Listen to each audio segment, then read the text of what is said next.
Batiin niyo po sa kaliwa kanan niyo. Good morning.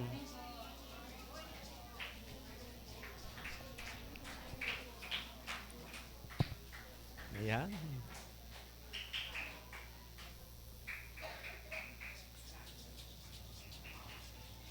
Napaka ganda po ng ating magiging discussion this morning. Tingnan niyo po ang inyong mga katabi. Alam niyo po ba kung ano yung plano ng Lord sa inyong mga katabi? At sa inyong sarili? Pakisabi sa Kanya, gusto kang maging katulad ng iyong Panginoon. Amen po ba? Amen po ba? Yan po yung pong layunin ng Lord. Sabi po ng mga taga-Roma, Kapitulo 8, talatang 29, sapagkat sa mulat malapay, alam na ng Diyos kung sino ang magiging Kanya at ang mga ito'y pinili niya upang maging tulad ng Kanyang anak.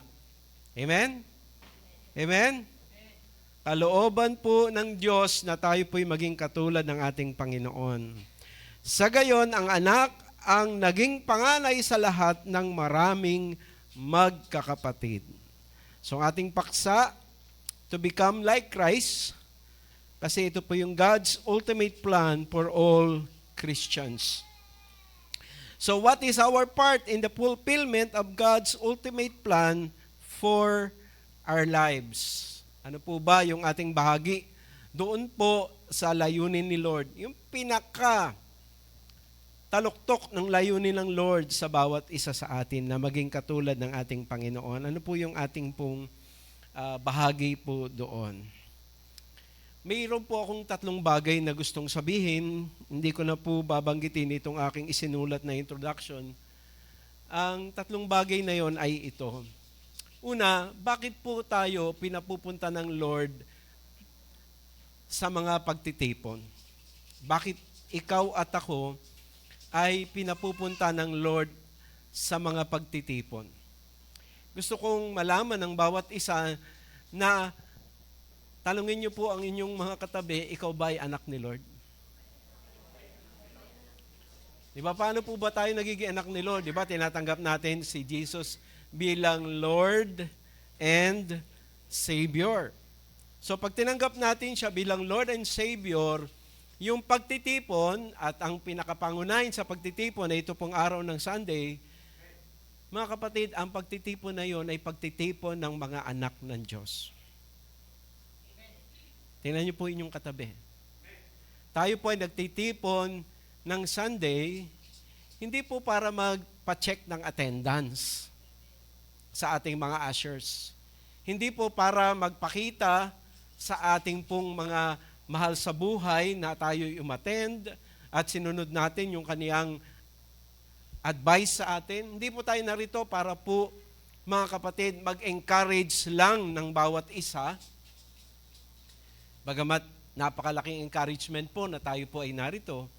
Narito po tayo kasi po ito'y pagtitipon ng mga naging anak ng Diyos. Amen?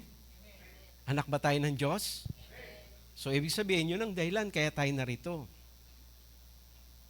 At narito po tayo para po papurihan siya. Amen? Amen? Sa lahat ng mga dakila niyang ginawa, narito po tayo para sambahin siya, na siya po yung ating pong Diyos na mabuti at banal at walang kapintasan. At narito din pa tayo para po pasalamatan siya sa ating mga buhay. Amen? At narito po tayo, mga kapatid, para po pakinggan kung ano yung sasabihin niya na siyang magiging gabay sa ating pong pang-araw-araw na pamumuhay. Amen? Amen? Pero alam nyo, mga kapatid, napaka-importante po na pagka tayo po ay makikinig, importante, mga kapatid, na bago tayo pumunta rito, ihanda na natin ang ating mga puso. Kasi po, merong 4 na klase ng puso. Merong tabi ng daan, na kung saan yung nakinig nga siya, pero hindi naman niya naintindihan. Kaya pag uwi niya, talungin mo, ano ba yung tinuro ni pastor? Hindi ko nga naintindihan eh. Saka, sa totoo lang, nahabaan nga ako eh. Nainip ako. So, naagaw po. Walang tumubo. Pangalawa, ang sabi, mga kapatid, may tumubo nga, pero noong nagkaroon na po na nagkaproblema na sa kalusugan, nagkaproblema na po sa pinansyal, nagkaproblema na po sa pamilya, sa trabaho, sa pag-aaral, anong sabi? Tumigil na. At sa halip, binitawan na yung commitment. So wala pong naging bunga. Pangatlo, ang sabi, meron nga tumubo, ang problema, may mga katabi. Ano ang mga katabi? Mga dawag. Ibig sabihin, may kaagaw. Kaya hindi po rin nakapamunga. At sino lang po ba yung nagbunga? Yung pang-apat. Yung nakanig na ang kanyang puso ay hindi matigas, hindi rin mababaw, hindi rin maraming mga damo, kundi yung puso niya ay nilinis niya para po once na siya ay nakinig na ng salita ng Lord, yung napakinggan niya ay sisibol at magbubunga at makikita sa kanyang pang-araw-araw na pag-uugali at pamumuhay. Pero alam nyo, ang pinaka-importante po mga kapatid is tayo din po mga kapatid, every time na tayo po ay naririto, sana nare-remind din po tayo tungkol sa ating commitment.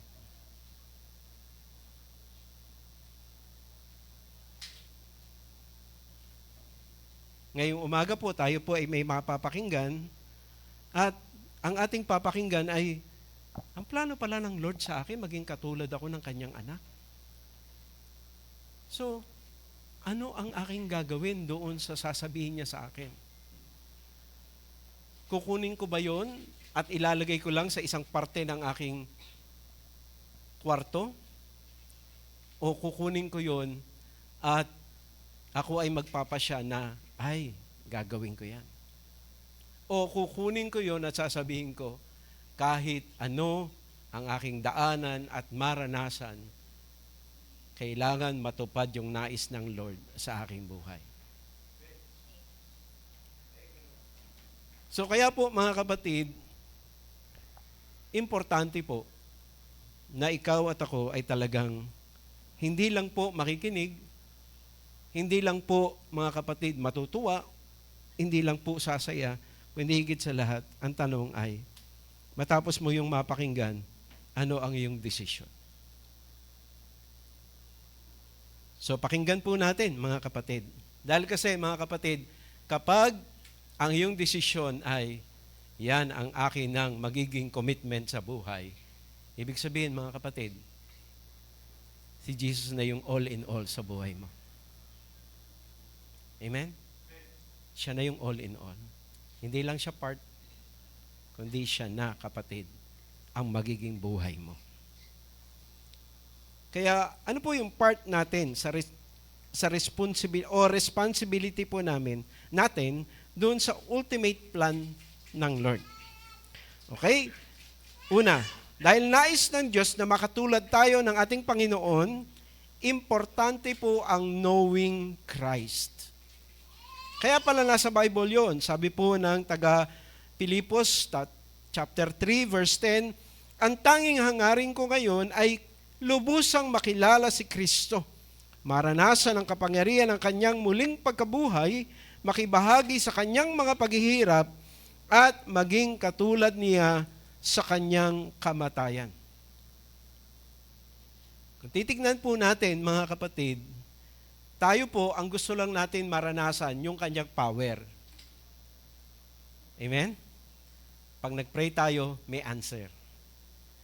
Pero mga kapatid, pagka po sineryoso mo, yung pong pagkilala sa Lord, dapat ihanda mo rin ang iyong sarili na si Lord, hindi lang po siya makapangyarihan na kanyang kayang sagutin ang iyong mga dalangin, si Lord din ay nakaranas po ng paghihirap. Hello? Hello? So kapatid, kung gusto mong makilala si Lord, yun ang dahilan kaya dapat hindi ka nagugulat doon sa paghihirap. Amen? Hindi ka nagugulat sa problema. Amen? At ano pa? Pwede kang mamatay. Willing kang mamatay. Ano sabi? Maging katulad niya sa kanyang kamatayan. Andiyan pa ba tayo?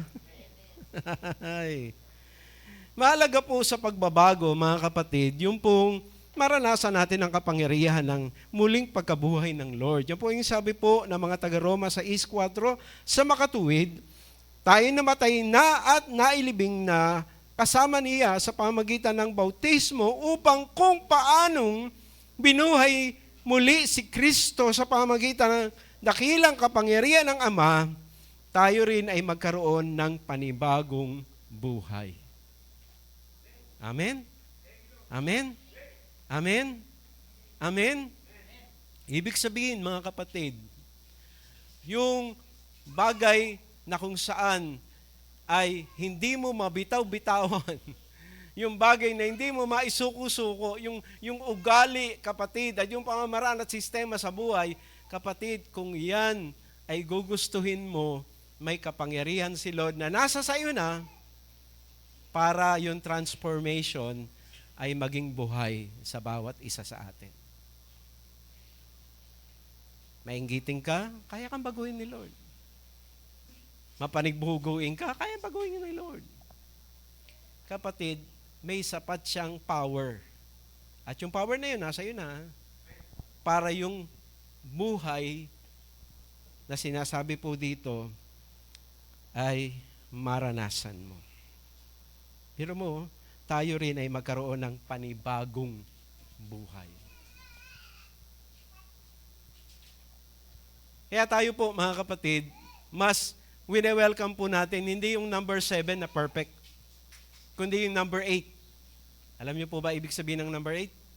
New beginning. Nandiyan pa ba tayo? Pwede pong magwakas yung dating ikaw at sumibol yung bagong ikaw. At yun po yung dahilan kaya na tayo po ay na-deliver sa kasalanan. Amen? Amen? Sabihin mo sa iyong katabi, huwag mong panghinayangan yung dati. Mas the best, yung bago, na gustong likain ni Lord sa buhay mo. Amen? Amen?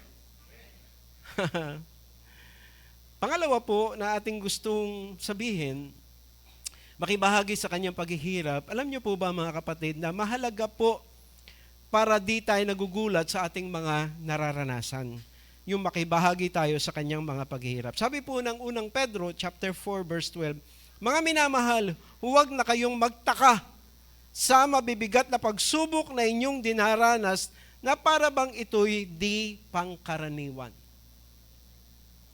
Pakisabi sa inyong katabi, pangkaraniwan na sa isang Kristiyano ang dumaan sa paghihirap.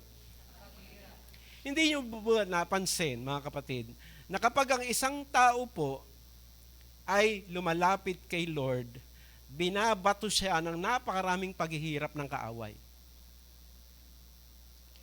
Na hindi naman po niya nararanasan noong hindi pa siya lumalapit kay Lord. Bakit kung kailan lumalapit siya, saka siya binatbat ng maraming mga problema? Ang dahilan, kasi po, gusto ni Satan, huwag siyang lumayo sa kanya at sa halip ay manatili sa kanya. Kaya pinipigilan ni Satan ang paglapit mo sa Diyos. Binabato ka ng maraming problema. At hindi niyo ba napansin na kapag ikaw ay naglilingkod kay Lord, nagsasalansan ng mga bangko, maagang pumupunta, at natitira, kahit nag-uwian ng iba, natitira ka para linisin pa rin yung simbahan. Tapos, magkakasakit ka, magkakaproblema ka. Sabi mo, ba't ganun? Kapatid, kasi ikaw ay nagkakaroon ng impact sa kingdom ng Lord. Ang sino man pong mayroon pong nagiging impact sa kingdom ni Lord, yun ang dahilan kaya dumadami problema mo rin.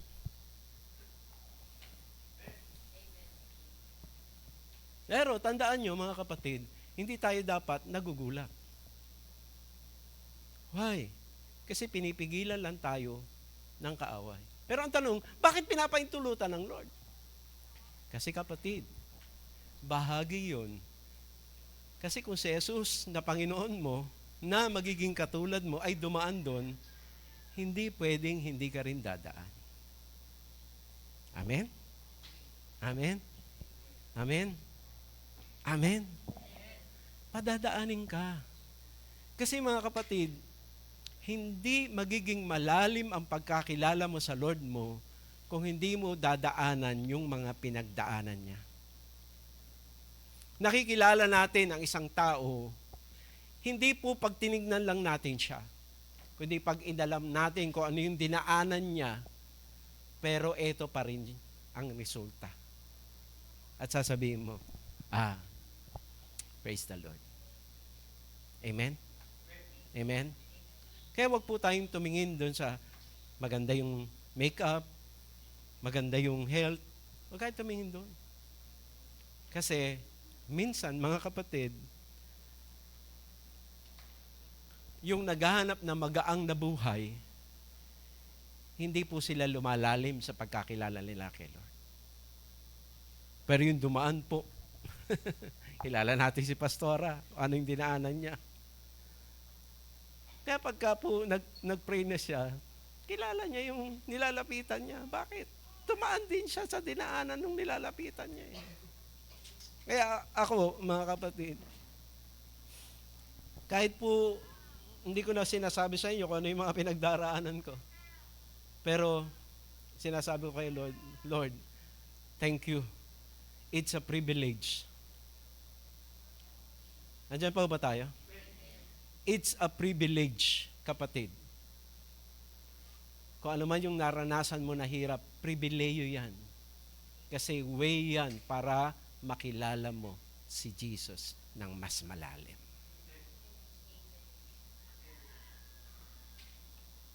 Kaya huwag kang magulat. Huwag kang magtaka. Pangatlo, mga kapatid, na gusto kong maintindihan po ng bawat isa sa atin, yung sabi ni Lord, yung makilala natin siya at makatulad sa kanyang kamatayan. Dalawang bagay po yung dapat nating maintindihan patungkol sa kanyang kamatayan. Sabi po ng una Pedro 4:1-2, dahil si Kristo'y nagtiis ng hirap sa buhay nito, kayo man ay dapat maging handang magtiis sapagkat ang nagtitiis ng hirap sa buhay na ito'y tumatalikod na sa kasalanan.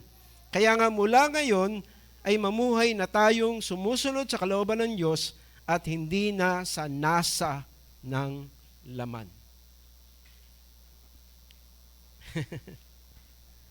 Alam nyo, marami po sa atin makaka-identify kasi parang andali-dali po na kapag tayo po ay natutukso at tapos bumigay tayo doon sa tukso. At pagkatapos ay magsisisi tayo. Parang andali lang. Andyan pa ho ba tayo? Pero alam nyo, pagka po ganun ang inyong paraan ng pagharap sa tukso at pagsubok, mahina kayo. Mahina tayo. Kasi mga kapatid,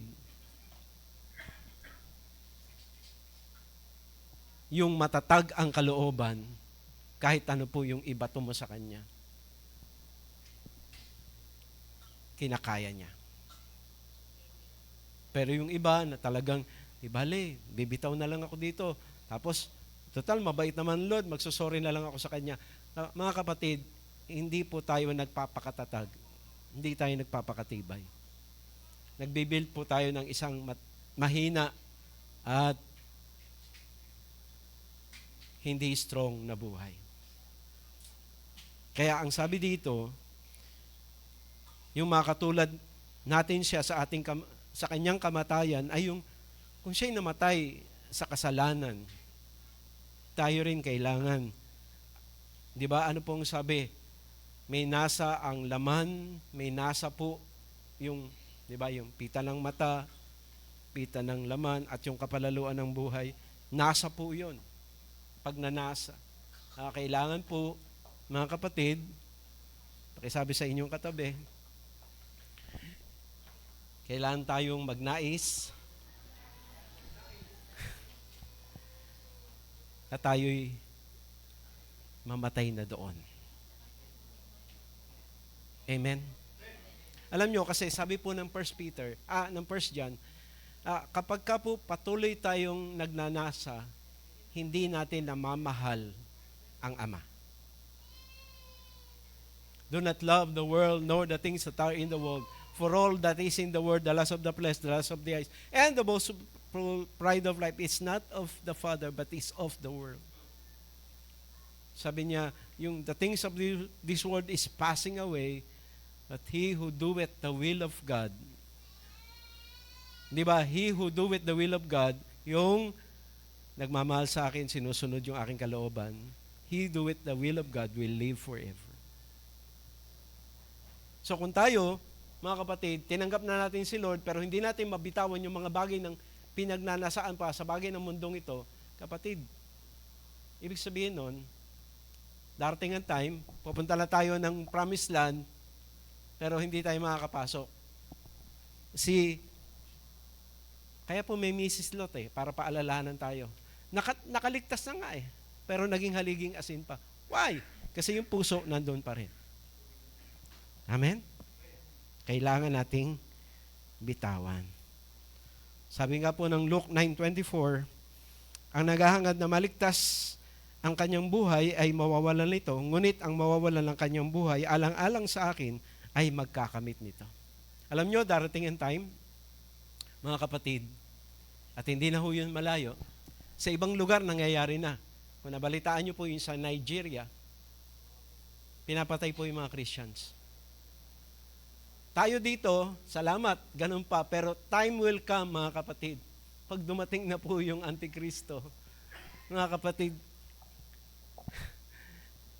paglabag na sa batas yung maging Kristiyano. Kaya po, wag po tayong mag-isip na hindi yun makakarating dito sa atin. Hindi po yun totoo. Kasi ang buong mundo makakaranas nun. Kaya kung ngayon pa lang, mga kapatid, ay hindi mo pa handang ibigay ang iyong buhay para sa Lord mo, hindi ka ready.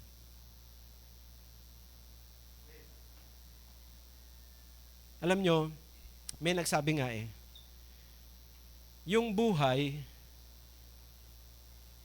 minsan mas mahirap ibigay kaysa doon sa kamatayan ibibigay. Sa madaling salita sa English, it is difficult to give your life than to die to Jesus. Pero sa iba, parehong mahirap. Pero mga kapatid, dapat sa dalawang bagay na yun, ready po tayo.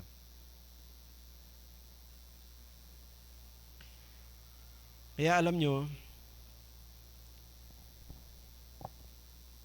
siyasatin natin si sarili. Ako pa ba ang Panginoon ng buhay ko?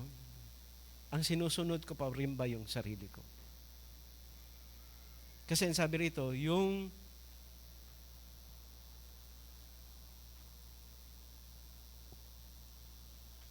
magliligtas ng kanyang buhay ay mawawalan nun. Ngunit yung mawawalan ay alang-alang kay Lord ay siyang magkakaroon nun. So tayo po, mga kapatid, hindi niyo po ba napansin, napapaiyak pa nga po si Pastora Marisa, na minsan po, mga kapatid, hirap tayo o takot tayong i-give up yung ating life.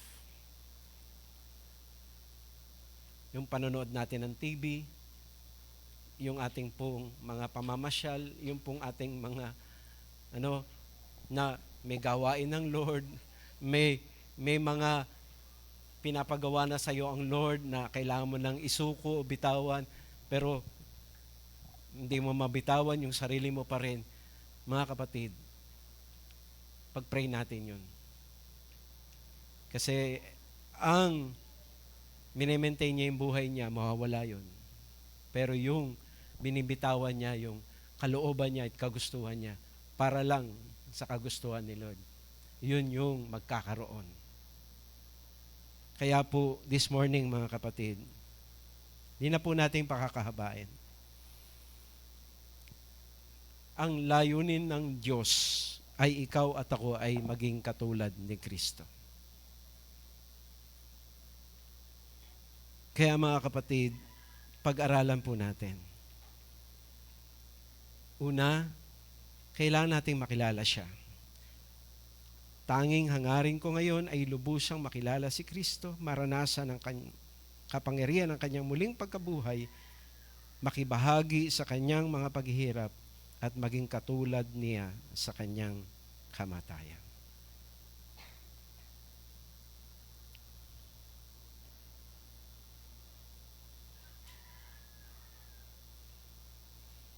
Dahil nais ng Diyos na makatulad tayo ng ating Panginoon, importante ang maliwala tayo kay Kristo.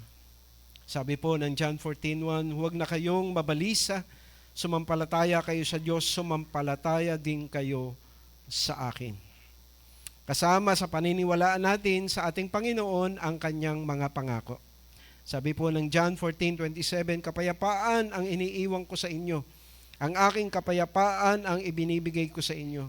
Hindi ito katulad ng kapayapaan binibigay ng mundo. Huwag na kayong mabalisa, huwag na kayong matakot. Kasama din sa paniniwala natin sa ating Panginoong Hesus ay yung kanyang mga inuutos ay para sa ating kabutihan. At ito pa rin, sabi po ng Deuteronomy 10:13, at ito pa rin ang kanyang mga bilin at tuntunin, ito rin naman ay para sa inyong kabutihan. Kasama po sa ating paniniwalaan sa ating pong Panginoon ang kanyang presensya na sumasa atin sa kahit anumang karanasan. Sabi po ng Joshua 1:5, walang makakagapi sa inyo habang ikaw ay nabubuhay, sasamahan kita gaya ng pagpatnubay ko kay Moses. Hindi kita iiwan ni hindi pababayaan man. Sabi din po sa Awit 23:4, dumaan man ako sa madilim na libis ng kamatayan, wala akong katatakutan pagkat ika'y aking kaagapay, ang tungkod mo at pamalo, aking gabay at sanggalang. Sino po sa atin yung nakakaranas po ng difficulty sa buhay? Kapatid, kung nakakaranas ka ng difficulty sa buhay, ibig sabihin kapatid, inaalagaan ka ng Lord mo. Kasi kasama yon sa pag-iingat sa iyo. Kapag pinabayaan ka ng Lord na gumagawa ka ng hindi tama pero walang nangyayaring difficulty sa buhay mo, ibig sabihin no, hindi ka niya mahal. Kasi yung minamahal niya, dinidisiplina niya. Amen? Amen? Amen? So kaya po, mga kapatid, wag po tayo magsabi na, Lord, bakit mo ako iniwan? Actually, hindi ka iniiwan. Nandyan lang siya, tahimik lang siya. Kasi gusto niya, kapatid, na tignan mo yung mga nararanasan mo para makita mo na ang Lord mo ay hindi pa tumitigil sa iyo. Dahil nais ng Diyos na makatulad tayo ng ating Panginoon, importante ang pagsunod sa halimbawa ng Panginoon. Sabi ng unang Pedro 2:21, ang pagtitiis ng hirap ay bahagi ng pagkatawag sa inyo ng Diyos, sapagkat nang si Kristo ay magtiis para sa inyo, binigyan niya kayo ng isang halimbawang dapat tularan. Amen? Amen? Meron ba tayong mga naranasang paghihirap? Well, si Lord din dumaan dyan, kapatid. Amen? Amen? Pero ang tatandaan po natin, noong siya'y dumaan sa mga paghihirap, ano po yung kanyang halimbawa na ating dapat tularan? Hindi siya gumawa ng anumang kasalanan o nagsinungaling kailanman. Amen? Nang siya'y ininsulto, hindi po siya gumanti. Nang siya'y pinahirapan, hindi po siya nagbanta. Anong ginawa niya? Nagtiwala lang siya sa Ama. Amen? Amen? Amen? So kapatid, kung ikay dumadaan sa hindi maganda, tiwala ka lang.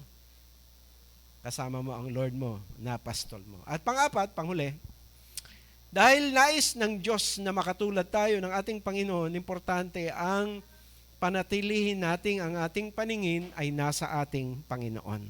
Sabi po ng Hebreo 12:2, ituon natin ang ating paningin kay Jesus, na siyang pinagmulan ng kabuuan ng ating pananampalataya dahil sa kagalakang naghihintay sa Kanya, hindi niya ikinahiya ang mamatay sa krus at siya ngayon nakaupo sa kanan ng trono ng Diyos. Kasama sa dahilan kung bakit natin titignan ang ating Panginoon ay siya po yung pinagmulan at kumukumpleto ng ating pananampalataya. Kasama po kasi siya yung best encourager by example. At higit sa lahat, siya yung best inspiration sa pagtatagumpay. So kaya po mga kapatid, ulitin natin sa ating katabi. Alam mo ba yung pinaka-layunin ng Lord sa buhay mo? Maging katulad ka ng Panginoon mo. Amen? Ngayon, paano po natin malalaman, mga kapatid, kung tayo'y nagiging katulad na ng ating Panginoon? Nandiyan pa ba tayo? Paano natin matetest? Now, tandaan po natin, mga kapatid, sa Bible po, sabi ng awit 115 verse 8, those who make them will become like them, everyone who trusts in them. So sinasabi po, mga kapatid, nagsalita ng Diyos, na kung ano ang iyong sinasamba at pinagtitiwalaan, nagiging katulad Kanya. Okay, tingnan po natin ating katabi.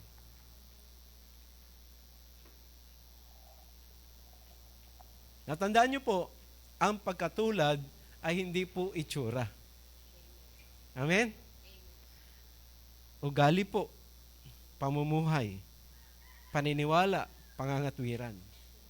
Yun po yung dinidevelop sa atin ng ating Panginoon. Amen? Amen? At sino po yung makakaalam na ikaw ay nagiging katulad ng iyong Lord? Siyempre, ang pamilya mo. Amen? Amen? Amen? Halimbawa, gamitin natin halimbawa si Edison. Di ba? Si Edison po, nagsasalita dito. Pero habang nagsasalita dito si Edison, tignan niyo po yung mukha ng asawa at mga anak. Hello? Hello? Hello? Hello? Si Pastor Boy. Di ba? Siya po ay naglilingkod doon sa Greenwoods. So, ibig sabihin, hindi po niya kasama yung kanyang asawa, hindi rin niya kasama yung mga anak niya. Sino po yung titignan nung mga taga Greenwoods na parang reflection ni Pastor Boy? Wala.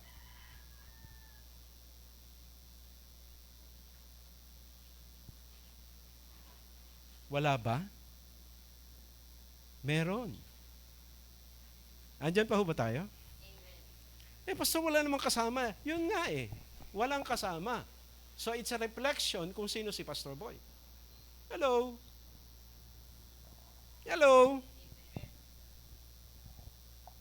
Andyan pa ho ba tayo?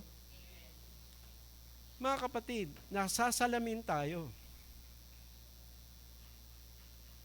So, ako po, mga kapatid, hindi ko po pwedeng itago kung sino ako.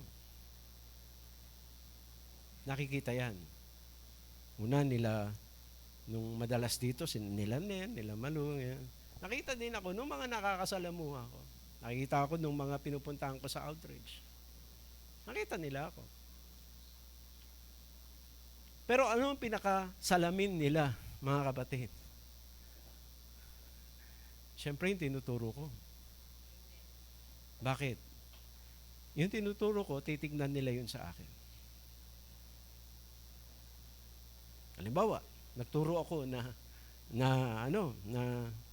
Kailangan talaga ay kailangan yun makikita sa akin. Kasi bakit? Kasi nasasalamin po, mga kapatid. Kaya po, gusto kong ibukas natin ang ating mga mata. Mga kapatid, nasasalamin kung sino yung ating sinasambat pinagtitiwalaan, kung ano yung nakikita sa atin. Kung tayo po ay nakikita na masugid po sa trabaho, pero pagdating sa gawain ng Lord, hindi, nakikita na. Andiyan po ba tayo? Kapag ka po, mga kapatid, sa trabaho, napakatyaga natin, pero sa bahay po, wala tayong pasensya, nakikita po. Hello? Makikita yun. Hindi naman po tayo pwedeng magtago. Kasi lalabas at lalabas kung sino tayo.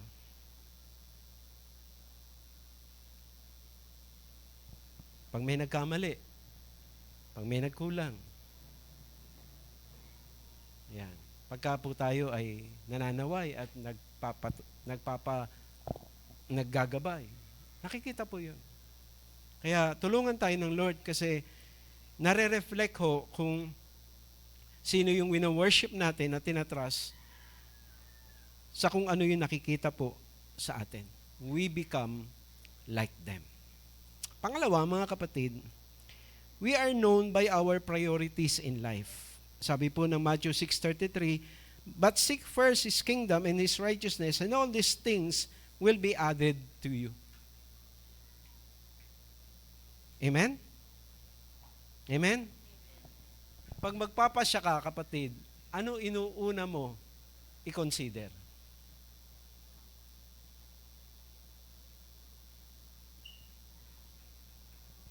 Amen?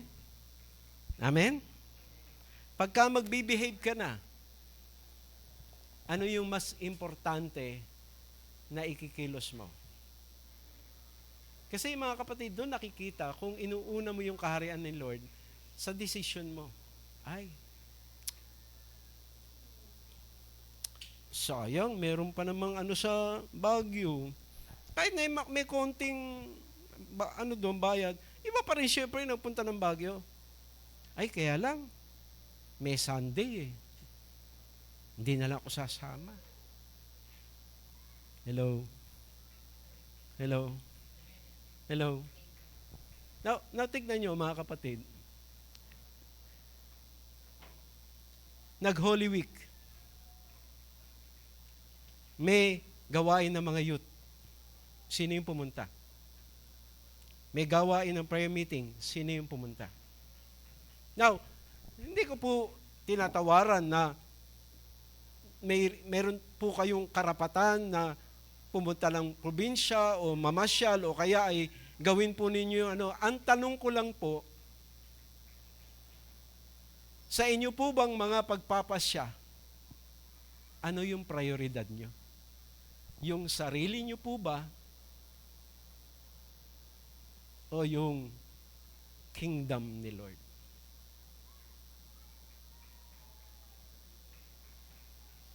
Kayo naman po ang nakakaalam nun eh. Pero tandaan nyo mga kapatid, nakikita ni Lord.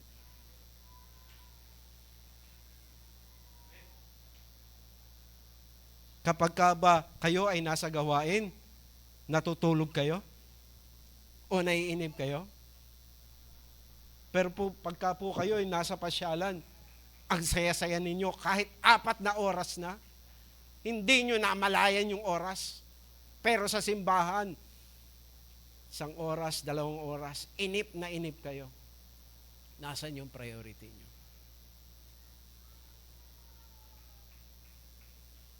Hindi pong sabihin na kayo pagod po o kaya inaantok. Hindi po. Kasi meron po kaming kwentuhan doon sa mga kabataan. Itong taon to, kapag ka po kami ay nag-uusap, kahit po nagmi-meeting, napikit talaga ang mata. Pero nakakagulat kasi nung pag-usapan na ang makeup, nagising siya. O nasaan yung puso niya? Hello? Hello? Di ba? Kasi makikita yung interest mo eh.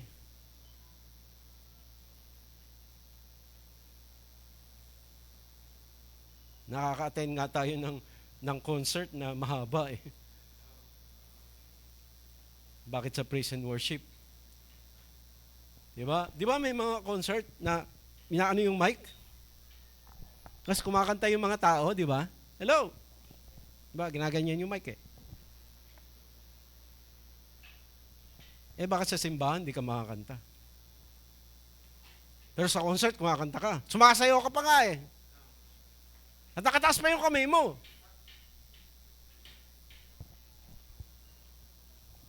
Nakikita po eh kung ano yung ating priority sa buhay. Okay, tapusin na po natin. Pag binasa nyo po, paki-review na lang. Hindi ko po mababasa kasi mahaba. Pag binasa nyo po yung Revelation 21, verse 10 to 27, tingnan nyo po mga kapatid. Gusto ko lang pong sabihin na sometimes we are bothered and worried. Kapag po medyo may mga na-miss po tayo ng mga events or activities na kung saan alam natin talagang gustong-gusto po yun ng mga tao. Pero alam nyo mga kapatid, saan po ba kayo mas excited? Pumunta ng mall? Pumunta ng Candon City? Pumunta ng Ilocos, La Union, Baguio? Pastor naman, kung naman. Libre nga di siyempre, no? Okay, sige. Pero, mga kapatid, ano yung mas dinidesire natin sa puso natin na mapuntahan natin? Andiyan pa ba tayo? Puntahan niyo po yung Revelation 21, verse 10 to 27, at makikita niyo po doon yung langit. Amen? Alam niyo po ba yung langit? Kung ano po yung kalsada doon?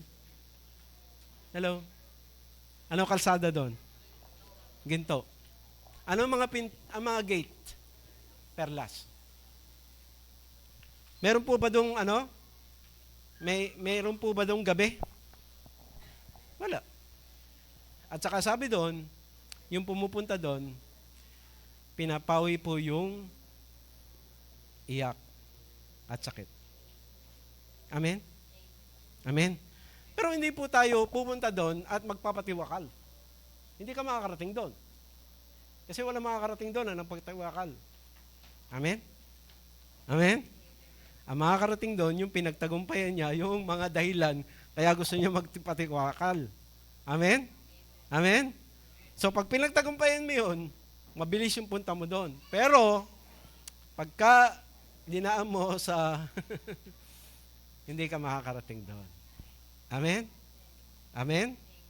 Mga kapatid, isang bagay tatandaan natin. Araw-araw gawin po nating ating layunin. Tanungin natin ang ating sarili. Ano bang katangian ng Lord ang nade-develop na sa akin? Dito sa aking mga pinagdadaanan. Dito sa aking mga nagiging desisyon. Dito sa aking mga nararanasan. Kasi yan po ang pinakamahalaga sa buhay. Kasi ang nais ng Diyos, kung sino si Jesus, maging katulad mo. So sa araw-araw ng buhay, mga kapatid, yun ang ating tignan. Anong katangian ni Lord yung nade-develop sa atin sa araw-araw? Purihin po ang Lord, tayo po ay tumayo na at tayo manalangin.